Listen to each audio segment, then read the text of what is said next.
안녕하세요. 저는 올해로 결혼한 지 2년 된 가정주부입니다. 돈이 웬수라는 말을 들어는 봤지만 그게 제 이야기가 될 줄은 상상도 못했네요.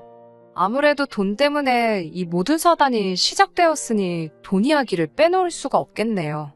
결혼 전 저는 마케팅 회사를 다니고 있었는데 월 수입은 300 정도였어요.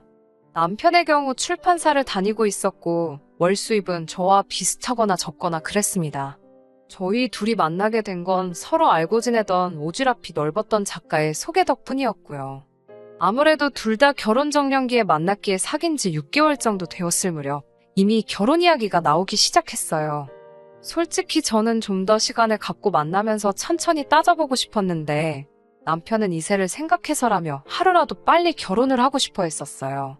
남편의 적극적인 태도 덕분에 알게 된 지 1년도 되지 않아서 결혼식까지 올렸는데 지금 그게 너무 후회가 되네요. 결혼할 때 남편은 요즘은 다들 그렇게 한다며 반반 결혼식을 하자고 하더라고요. 솔직히 그때는 둘 다 벌이도 비슷하고 하니까 반반 결혼식이라는 게 솔깃하게 들렸습니다. 그래서 저도 좋다고 했고요. 딱 하나 반반 할 수 없었던 게 바로 집이었습니다. 시부모님의 재산 상황이 남편이 알고 있는 것과는 많이 달랐거든요. 이미 빚도 많이 있으셨고 체납된 세금도 있으셔서 남편에게 어떤 도움도 주실 수 없는 상황이었습니다. 반면에 저희 친정에서는 하나뿐인 딸 결혼할 때를 위해서라며 오랫동안 들어놓으신 적금도 있었고 이미 노후도 준비되신 상황이라 제가 부탁만 하면 더 큰 도움도 주실 수 있는 상황이었어요. 그 사실을 알고 있던 남편은 반반 결혼을 외치면서도 집만큼은 저희 친정 도움을 받았으면 하는 눈치였습니다. 사실 저도 주변 사람들 눈도 신경 쓰이고 해서 집만큼은 그래도 어느 정도 번듯한 곳으로 가고 싶더라고요. 그래서 집만 빼고 나머지는 다 반반으로 하게 되었습니다. 친정 부모님은 대출을 좀 받더라도 아파트를 매매하라고 하셨는데 남편이 은근히 공동명의를 바라는 눈치더라고요. 대출은 같이 갚아나갈 거 아니냐면서요. 하지만 저희 친정부모님이 이미 집값의 70% 가까이를 현금으로 내주시는데 고작 30% 대출금을 같이 갚는다는 이유로 공동명의를 해주는 건 말이 안 되지 않나요? 저는 남편에게 당장 공동명의는 안 된다고 했습니다. 그러자 남편은 저더러 후회하지 말라 했지만 그 말이 그런 뜻일 줄은 상상도 못했습니다. 친정부모님이 집을 해주셨기 때문에 공동명의를 안 해주려고 한 건 아닙니다. 남편의 적극적인 구애 덕에 짧은 연애 후에 결혼을 하게 되었기 때문에 대부분 친정부모님이 해주신 거나 마찬가지인 집을 시작부터 공동명의로 하고 싶지 않았을 뿐입니다. 그래도 30%가 대출이었기 때문에 얼마 안 되는 이자겠지만 그래도 같이 벌어서 같이 갚아나가는 금전적인 신뢰를 쌓고 대출 상환이 끝나는 시점에 공동명의로 돌려줄 계획이었어요. 그런데 남편은 신혼여행에서 돌아오자마자 폭탄 선언을 하더군요. 집을 공동명의로 해주기 전까지는 자기도 혼인신고를 안 올릴 거다. 그리고 집 명의는 공동이 아닌 당신 개인으로 되어 있으니 공동명의로 바꾸기 전까지는 당신 소유물이나 마찬가지니 대출금은 혼자서 갚았으면 좋겠다고 말이에요. 그렇게 저희는 각자 월급에서 생활비 명목으로 100만 원씩 각출하여 200만 원을 공동자금으로 쓰는 결혼 생활을 시작했습니다. 명목상으로는 반반 결혼을 했기 때문에 생활비도 정확히 반씩 나눠서 내고 남은 돈은 자기가 직접 알아서 관리하기로 했어요. 그런데 처음 1년은 아무런 문제도 없다가 제가 실직을 하게 되면서 상황이 안 좋아졌습니다. 제가 다니던 회사가 갑자기 부도가 나면서 어쩔 수 없이 회사를 나와야만 했습니다. 다행히 처음 몇 달은 실업급여를 받았기에 그럭저럭 버틸 수 있었어요. 하지만 그럼에도 불구하고 남편이 외벌이가 되니까 눈치 아닌 눈치가 보이더라고요. 게다가 실업급여로 생활비하고 아파트 대출금 내고 나면 정말 제 손에 남는 건 몇만 원뿐일 때도 있었고요. 다행인 건 그래도 그동안 비상금이라고 모아둔 돈이 있어서 그럭저럭 버틸 수 있었습니다. 그러다 몇 달 전 실업급여도 끝이 나고 제가 따로 모아둔 돈도 거의 바닥을 보일 때였어요. 왕래는 자주 한 적 없었지만 사촌 여동생이 결혼을 한다고 하더라고요. 아무리 그래도 어릴 적에 저를 잘 따르기도 했고 명색이 제가 사촌 언니인데 아무것도 안 할 수는 없어서 뭐 큰 건 해줄 수 없어도 축의금 얼마 정도는 해야겠더라고요. 남편에게 다음 주에 사촌동생 결혼식이 있어서 이만큼 축의금을 내려고 한다고 이야기를 했더니 남편이 눈을 동그랗게 뜨고 정색을 하면서 저를 쳐다보더라고요. 그러더니 그걸 왜 나한테 말해? 이러는 거예요. 그걸 왜 우리 생활비에서 내야 하냐고요. 그래서 제가 이것도 경조사비에 포함 아니냐니까. 자기는 그 동생을 본 적도 없는데 나 혼자 번 돈을 왜 축의금으로 써야 하냐더군요. 그래서 제가 평소라면 내가 그냥 내 돈으로 하겠지만 지금은 당신도 알다시피 내가 수입이 없으니까 생활비에서 내자고 그랬어요. 이때부터는 그리고 솔직히 치사하고 더러워서 알았다 내가 낸다 하고 말 수도 있었지만 남편 말하는 꼬락서니를 보고 있으니 그냥 넘어가기가 싫더라고요. 도대체 뭐 이런 인간이 있나 싶어서 저도 따지고 들었습니다. 이때 이미 저도 치사한 기분이 들었고요. 솔직히 실직 전에는 저희 가족이나 제 지인들의 경조사가 있으면 당연히 전부 제가 부담했었고 심지어 시부모님 용돈도 남편이 너무 야박하게 드리면 제가 조금씩 더 얹어서 드린 적도 있었습니다. 저는 당연히 부부니까 이런 걸 하나하나 언급하면서 생색내기도 싫었고 그럴 필요도 못 느꼈어요. 하지만 남편은 저와 다른 어떤 기준이 있었나 봐요. 결국 남편은 축의금을 주는 대신 저에게 차용증을 쓰라고 하더라고요. 나중에 직장이 생기면 그만큼 다시 생활비 통장에 채워넣겠다고 약속을 하라는 거예요. 그래서 실제로 차용증을 쓰고 오기로 생활비에서 돈을 빼서 축의금으로 냈습니다. 솔직히 남편이랑 저랑 결혼식에 가서 먹은 밥값이 그만큼은 나왔을 거예요. 결혼식이 끝날 때까지 아무 일 없다는 듯 뷔페를 몇 접시고 퍼다 먹는 남편을 보는데 꼴도 보기 싫고 오만정이 다 떨어지더라고요. 남편은 이죽대면서 너는 이제 돈이 얼마나 없길래 축의금도 차용증까지 써서 내냐고. 이제 조금 있으면 집도 팔아야겠다. 하면서 저를 비웃더라고요. 이제라도 공동명의 해주면 자기가 대출금 정도는 같이 내주겠다고 킬킬대면서요. 사실 실직 이후로 저도 자존감이 많이 낮아져 있는 상태였고 남편은 농담이라고는 했지만 번번이 저를 보면서 누구는 좋겠네. 일 안 하고 놀고 먹어도 나라에서 돈 나오고 남편이 돈 벌어오고 얼마나 행복할까? 라면서 빈정거린 적이 한두 번이 아니거든요. 그럴 때마다 진짜 짜증나고 스트레스도 많이 받아서 제가 왜 말을 그렇게 하냐고 따지면 농담인데 왜 그렇게 예민하게 받아들이냐고 역으로 받아쳐왔어요. 그러다 보니 내가 진짜 지금 예민해서 별거 아닌데 과민 반응하는 건가? 내가 문제인가? 그런 생각까지 들더라고요. 그런데 이번 경조사비를 따지는 과정에서 남편의 가치관과 사고방식이 원래 그 모양이라는 걸 알게 된 거죠. 거기에 아직도 진명이 문제로 저한테 앙심을 품고 있다는 사실과 아직도 호시탐탐 아무것도 하지 않고 진명이를 공동명의로 돌리고 싶어 한다는 걸 알게 되었습니다. 그날 이후로 저는 무조건 일단 직장부터 잡아야겠다는 생각이 들었습니다. 사실 실업급여도 있고 하니까 좀 시간을 갖고 마음에 드는 회사를 찾아서 신중하게 지원하고 싶은 생각이었어요. 그때만 해도 남편이 저를 믿고 지지해주는 줄 알았지. 속으로 저렇게 쪼잔하고 치사한 사람인데다가 아파트 명의를 노리고 있는 줄도 모르고 그저 저를 응원해주고 있을 거라 믿었거든요. 실직한 동안 사실 아이 계획도 갖고 해서 다른 의미로 안정적인 정착 같은 장기적인 목적을 갖고 생각하고 있었는데 남편의 실체를 알게 되면서 제 계획도 달라지게 되었네요. 하지만 이혼까지는 생각하지 않았습니다. 어떻게 참교육을 시켜줄까 그런 생각만 했었어요. 이혼도 사실 상관이 없었죠. 남편이 공동명의를 미끼로 혼인신고조차 올리지 않은 상황이었으니까요. 딸의 안정적인 정착을 위해 배출어주신 부모님의 호의가 이 남자에게는 제가 자기한테 미쳐서 집도 해오고 결혼비용도 반반씩 하고 생활비까지 가져다주는 그런 사람인 거라 생각했다는 겁니다. 아무튼 그런 와중에 전 직장에서 저를 예뻐라 하던 선배의 소개로 다른 마케팅 회사의 경력직으로 입사를 하게 되었습니다. 도중에 이야기가 잘 돼서 월급이 상당히 많이 올랐어요. 남편은 제가 다시 돈을 벌기 시작해서인지 예전처럼 자상하고 아무 일도 없었다는 듯 저를 대했습니다. 남들이 보기에는 참 잘 지내는 것처럼 보였을 거예요. 저도 속으로 안심을 하면서도 한편으로는 또 만약에 저한테 무슨 일이 일어난다면 저 사람은 똑같이 내 걱정이나 내 체면보다 내가 가지고 있는 아파트 명의부터 신경 쓰겠지? 하는 생각이 들기 시작하니 조금씩 남편이 불편하게 느껴지더라고요. 그러다 얼마 전 제가 다시 출근하기 시작하고 한 두 달 정도 됐을 무렵이었어요.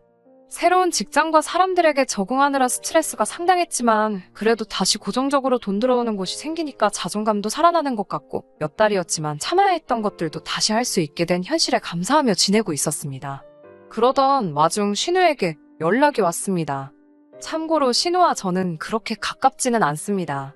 남편보다 4살 많은 신우는 남편이 자기보다 먼저 장가가는 거에 불만이 굉장히 컸다고 들었어요. 하지만 시댁에서는 이미 딸도 노처녀인데 아들까지 노총각은 만들 수 없다며 순서가 무슨 상관이냐고 준비된 사람부터 가라고 했다고 들었습니다.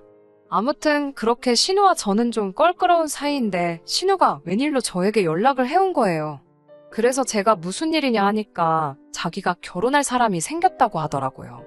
비록 친하진 않아도 어쨌든 신우가 시집을 간다고 하는데 저도 기뻤고 축하한다고 했어요. 그런데 신우가 하는 말이 그래서 말인데 돈 좀 빌려줄 수 있냐고 하더라고요. 그래서 제가 놀라서 무슨 돈이요?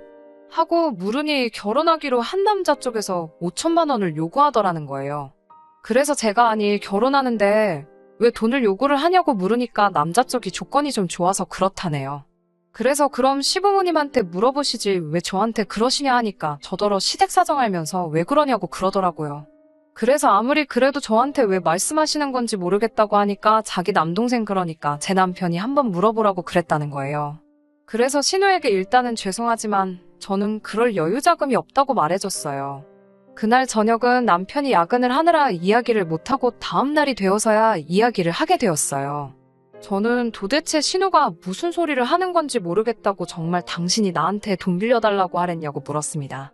그러자 남편이 한다는 소리가 제가 직장 안 다니는 동안에도 생활비 안 밀리고 잘 내놓길래 어디 믿는 구석이라도 있는 줄 알았지 그러더군요.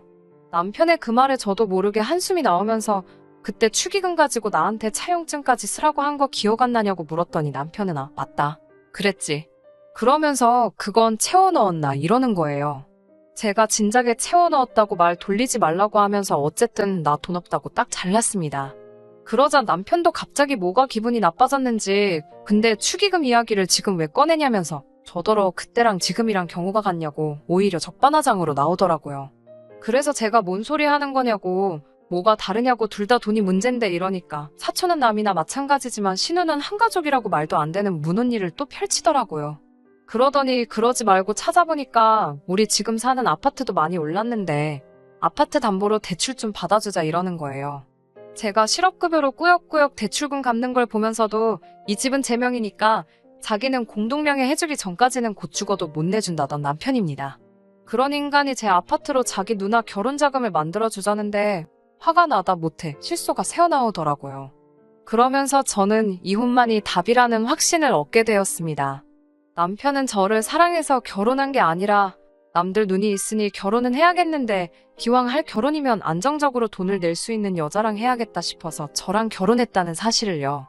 하지만 남자 잘못 만나서 인생 망한 여자는 있어도 혼자 살아서 망한 여자는 없다는 누군가의 말처럼 제가 남편 말대로 안정적으로 돈도 낼 수 있고 집값까지 올랐는데 뭐하러 굳이 남편이랑 사나 싶더라고요. 저 혼자 잘 벌어서 잘 먹고 잘 살면 되잖아요. 아무 말도 안 하고 제가 실실 웃고 있으니까 남편이 뭔가 이상했는지 제 눈치를 살살 보더라고요. 저는 남편을 쳐다보고는 이혼하자 그냥 그랬어요. 남편은 자기가 잘못 들었나 싶었는지 뭐라고? 이모한테 물어보자고? 이러는 거예요. 그래서 제가 이혼하자고 자기 짐 챙겨서 나가라고 이 집에서 그랬습니다. 그러자 남편은 오히려 어이가 없다는 듯 참나 무슨 신우 결혼자금 빌려주잔다고 이혼을 하자고 하냐면서 저더러 이까짓 아파트 있다고 이상하게 생색을 낸다 하더라고요. 그래서 나 생색 내는 거야. 너는 이까짓 아파트도 없잖아. 이까짓 아파트에 네 돈 10원도 안 들어갔잖아. 이 10원짜리만도 못한 인간아. 라고 소리를 쳤어요. 그러자 남편이 말이 너무 심한 거 아니냐면서 알았다고 그만하라고 하더라고요. 그래서 나 지금 농담하는 거 아니라고 그냥 당장 짐 싸서 나가달라고 했어요. 남편은 이혼이 무슨 애들 장난이냐고 짜증을 내면서도 점점 뭔가 상황이 심각하게 돌아가고 있는 걸 눈치챈 모양이었어요. 슬슬 제 눈치를 보더라고요. 저는 남편에게 이제 알겠냐고 너가 공동명의 안 해주면 부부가 아니라고 한 덕분에 우리 아직 혼인신고도 안 올려놓은 거 몰랐냐고 말하니 남편 얼굴이 사색이 되더라고요. 결혼기간이 짧다고 한들 이혼하게 되면 재산분할 청구 소송이라도 할 수 있었을 텐데 이런 상황이라면 집안에 있는 객검 하나도 가져나오지 못할 걸 뻔히 알고 있으니까요. 남편은 결국 저에게 미안하다고 사과를 하더라고요. 미안하다고 끝날 일이었으면 저도 이렇게 화를 내지 않았을 테죠? 일단 신우한테는 당장 전화해서 돈 해주는 건 어려울 것 같다고 제가 보는 앞에서 말하라고 했어요. 전 그렇게 가족을 도와주고 싶다면 말리지는 않을 테니 담보대출 같은 말도 안 되는 소리 말고 알아서 직접 대출을 받으라고 했습니다.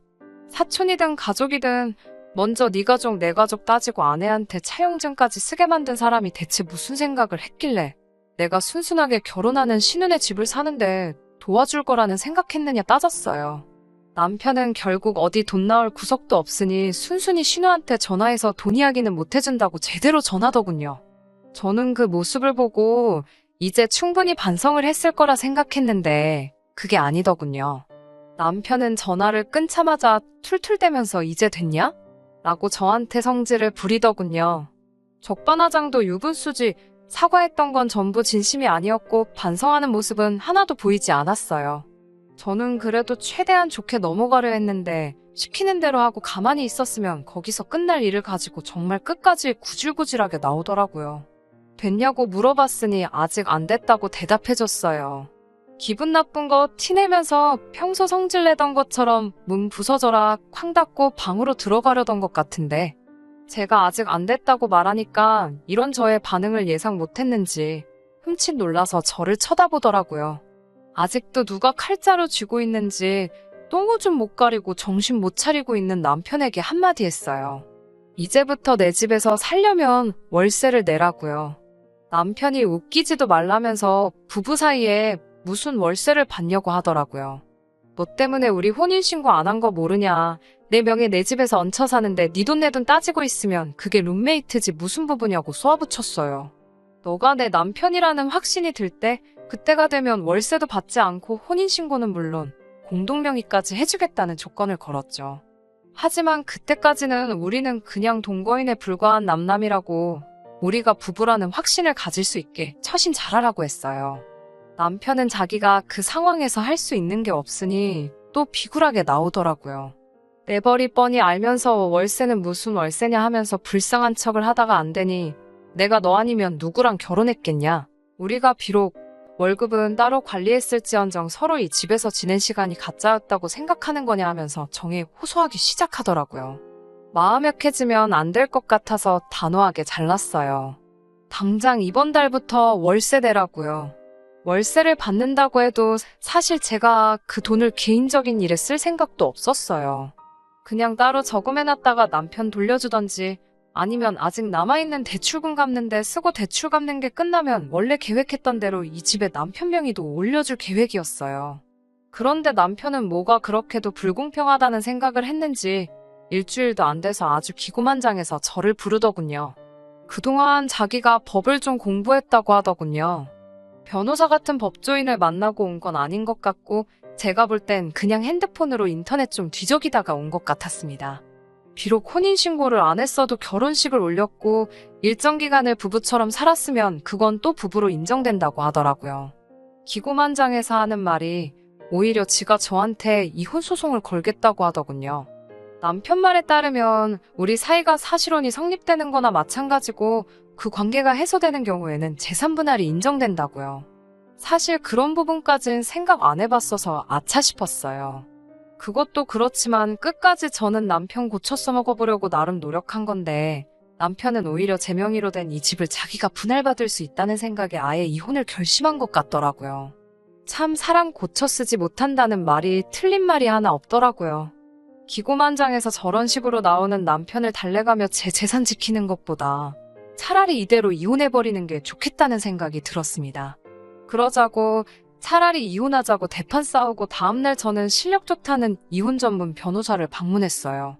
남편이 조금이라도 생각을 할 줄 아는 사람이었으면 인터넷만 맹신할 게 아니라 저처럼 직접 행동을 했었을 텐데요. 맞벌이 부부이기는 하지만 혼인신고도 안 올렸고 각자 버는 돈 따로 관리를 했던 게 오히려 남편한테는 독이 되었네요. 대출금을 전부 제가 번 돈으로 갚았어야 했고 그로 인해 남편이 우리 집에서 공동재산 증식에 관한 기여도가 0에 수렴했기 때문에 재산 분할을 받지 못할 거라는 설명을 들었습니다. 거기에 더불어 민법상 부부는 서로에 대해 부양과 협조의 의무가 있는데 제가 직장을 잃고도 남편은 저에게 생활비는커녕 자기 돈을 쓰려면 차용증까지 쓰게 했던 점으로 미뤄 재판상 이혼 사유에 해당해서 제가 위자료까지 청구할 수 있더라고요. 그 사실을 남편에게 말해주니 그제서야 이혼하자는 건 사실 장난이었다는 식으로 얼렁뚱땅 사과하며 넘어가려고 하더라고요. 자기가 저랑 이혼을 왜 하겠냐며. 저는 마음 바꾸지 않았어요. 남편이 보는 앞에서 집안에 있는 남편 옷 가지며 짐이며 다 빼와 거실 바닥에 던져놓고 지금 그냥 말로 할 때 나가버릴래? 아니면 원하는 대로 이혼 소송 걸어서 나한테 위자료까지 뱉을래? 너가 정해 라고 했더니 무릎을 꿇고 제 앞에 몇 번을 빌다가 결국엔 자기 짐을 주섬주섬 챙겨서 나가더군요. 빈털터리가 돼서 나가는 모습을 보니까 조금 안쓰럽기는 했지만 결국 자기가 자기 꾀에 넘어간 거나 마찬가지니 오히려 속은 후련했습니다. 계산 빠르고 욕심 많은 성격 알고 있었지만 저는 남편의 그런 성격이 저희 단점을 보완해 줄 거라 믿었었거든요. 월급 잘 모아서 손해 안 보고 잘 살아갈 거라 믿었던 제가 바보 같습니다. 그래도 마지막 가는 길에는 크게 한 방 먹여줬으니 내쫓기는 그 모습 타산지석으로 삼아서 저도 적당히 욕심부리며 살아가려고 해요. 그러면 저의 이야기는 여기서 마무리 짓도록 하겠습니다. 끝까지 들어주셔서 감사합니다. 오늘의 사연은 여기까지입니다. 구독과 좋아요, 알람 설정 부탁드리고 더 좋은 사연으로 다시 찾아뵙겠습니다. 감사합니다.